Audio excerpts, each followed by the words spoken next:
Assalamualaikum warahmatullahi wabarakatuh. Halo teman-teman semuanya.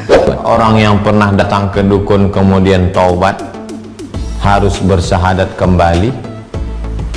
Man ata kahinan, siapa yang datang ke dukun, fasaddaqahu bima yaqul, percaya dia pada cakap dukun itu, faqad kafara bima unzila ala Muhammad, kafirlah dia pada apa yang diturunkan kepada Nabi Muhammad SAW. Virus corona menjadi momok menakutkan. Tak sedikit masyarakat mendatangi dukun dengan harapan bisa terhindar dari penyakit mematikan tersebut. Beberapa orang yang mengalami gejala virus corona seperti flu, batuk, dan demam memilih berobat ke dukun. Mereka seolah lebih percaya dukun ketimbang pengobatan medis. Tentu hal ini bikin geram Ustadz Abdus Somad. Pasalnya, semua malah berlomba-lomba meramal kejadian virus corona saat ini, seolah-olah mereka paling tahu keadaan dunia. Lantas, bagaimana tanggapan UAS terkait dukun-dukun yang ada di Indonesia ini? Simak ulasan lengkapnya. Budayakan nonton sampai selesai agar tidak gagal paham. Sebelum lanjut video ini, bagi kalian yang baru gabung di channel ini, jangan lupa klik tombol subscribe dan nyalakan lonceng notifikasinya agar kalian dapat video baru dari channel ini. Share juga ke sosial media kalian agar teman-teman kalian tahu apa yang kalian tahu. Ayo kita bagi informasi penting, berita aktual agar kita bisa memberi manfaat ke banyak orang di dunia ini. Salah satu pasien berumur 50 tahun yang memilih berobat ke dukun, warga Bekasi, Jawa Barat, karyawan BUMN ini mencari pengobatan alternatif di Cianjur. Setibanya di Cianjur, kondisi pasien tersebut justru semakin menurun. Ia kemudian dibawa ke Rumah Sakit Dr. Hafid RSDH Cianjur. Setelah menjalani perawatan di ruang isolasi, pasien tersebut meninggal dunia. Sementara itu, paranormal kondang Mbah Mijan mengakui banyak masyarakat yang bertanya kepadanya seputar virus corona. Ketika media serta rakyat Indonesia masih mempercayai saya sebagai sumber informasi terkait virus corona, saya wajib menyampaikan data dan fakta, bukan gaib, kata Mbah Mijan di akun Twitternya. Komitmen dan konsisten menyampaikan informasi terupdate tentang corona adalah bentuk tanggung jawab saya. Terima kasih, tambahnya. Kepercayaan masyarakat kepada dukun atau paranormal merupakan pukulan telak bagi pemerintah, terutama Kementerian Kesehatan. Kepercayaan masyarakat terhadap saya, terutama soal ciri-ciri pengidap virus corona atau medis dan pertolongan pertama adalah pukulan terhadap Kementerian Kesehatan, beber Mbah Mijan. Banyaknya masyarakat yang bertanya kepada paranormal merupakan bukti bahwa mereka butuh informasi soal virus corona. Hal ini adalah bukti bahwa masyarakat menginginkan informasi resmi dari pemerintah secara lengkap, tegas, dan tuntas, imbuh Mbah Mijan.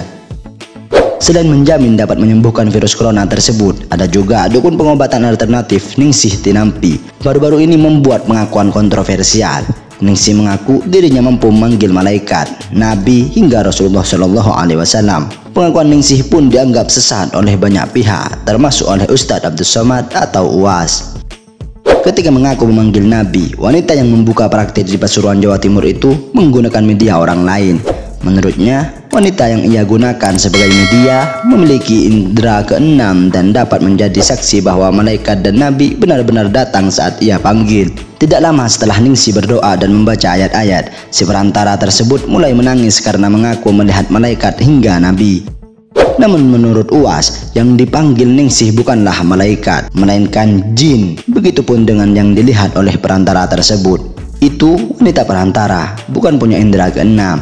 Anak itu dimasuki setan, anak itu masuk jin ke matanya, ujar UAS. UAS pun turut memberi penjelasan kalau malaikat merupakan makhluk bersayap dan jarak antara sayap satu dengan yang lainnya seperti jarak timur ke barat. Bahkan Nabi saja tidak pernah melihat Jibril dalam bentuk utuh di dunia. Jibril akan menampakkan diri dalam bentuk sempurna saat Isra Mi'raj di Sidratul Muntaha. Sedangkan yang diklaim Ningsih sebagai malaikat, menurut UAS itu 100% jin bukan malaikat. Ruh yang baik-baik letaknya di Iliyin, ruh yang jahat-jahat si jin. Lalu itu apa namanya? Itu jin. Kalau ada orang mati mengaku ruhnya gentayangan, maka itu bukan ruh tapi jin, kata UAS menjelaskan. Lebih lanjut, UAS meminta agar kita tidak percaya apalagi meminta tolong kepada dukun. Begitupun saat kita sakit, kita tidak diperbolehkan untuk pergi ke dukun pengobatan alternatif. Sakit, pergi ke pengobatan alternatif dukun. Jangan. Siapa yang datang ke dukun, percaya pada cakap dukun, tak diterima salatnya 40 hari 40 malam. Yang sudah pergi ke dukun, pergi lagi. Sampaikan ceramah saya ke dukun. Maka jangan meminta pada dukun. Hai dukun-dukun, tobat kalian. Tutur UAS. Berikut ulasan kami dalam video ini. Bagaimana menurut teman-teman terkait video ini? Silahkan simpulkan sendiri di kolom komentar di bawah. Terima kasih.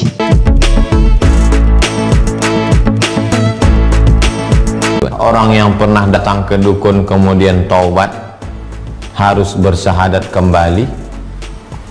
Man ataka hinan, siapa yang datang ke dukun, fasaddaqahu bima yaqul, percaya dia pada cakap dukun itu, faqad kafara bima unzila ala Muhammad, kafirlah dia pada apa yang diturunkan kepada Nabi Muhammad SAW.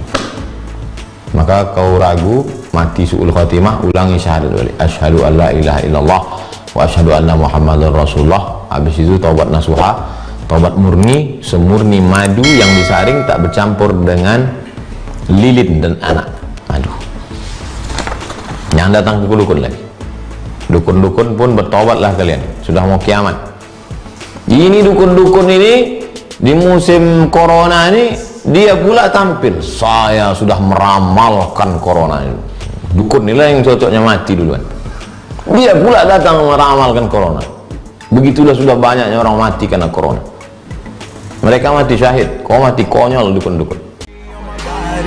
Terima kasih semuanya telah menonton video ini. Jangan lupa subscribe untuk mendapatkan video selanjutnya dari channel ini.